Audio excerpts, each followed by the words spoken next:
Hello everyone, this is Wali Rahmani. I am an Indian Muslim, but I am making this video specially for the Christian community in this country, especially for the Christian fraternity.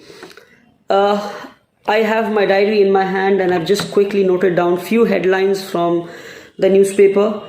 And I don't know if these headlines have reached you, if you read these headlines, if you read these news, but I want you to know and I want you to hear too while I read these headlines to you. First headline: right-wing activists, that mean Hindutva activists, disrupted Christian prayer in Gurgaon and chanted Bharat Mata Ki Jai and Jai Shri Ram in the church premises. Second news: statue of Jesus Christ vandalized in Ambala outside British-era Holy Church. Third news: 150 years old church vandalized in Chikkabalpur of Karnataka. Fourth news: effigy of Santa Claus burnt in Agra outside St. John's College. Fifth news: a mob of 50 people stopped the Christmas celebration at Nirmala High School, Mindya district of Karnataka. And they even alleged that the school is running an illegal racket of conversion.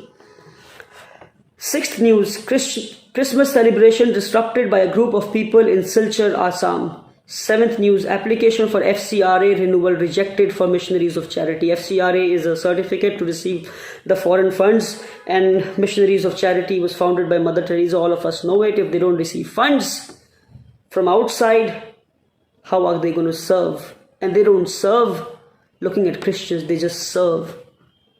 And all the seven headlines that I quickly just noted down are either from the newspaper of 25th of December or 24th of December, the day when you were busy celebrating Christmas. And I don't know if while I was reading this news to you, were you agitated or not? Did your blood boil or not?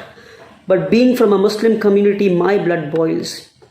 Because Christians and Muslims are people of the book. Muslims believe in Jesus as much as you believe in Jesus. Jesus has been mentioned in Quran more than 27 times. A Muslim who does not believe in Jesus cannot smell the fragrance of paradise.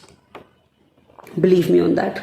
And that is why my blood boils, out of love for the Christians. But I am shocked to see the Christian community is silent after such news, after so much that is happening in the country. Are you waiting for them to attack your church and then you will speak?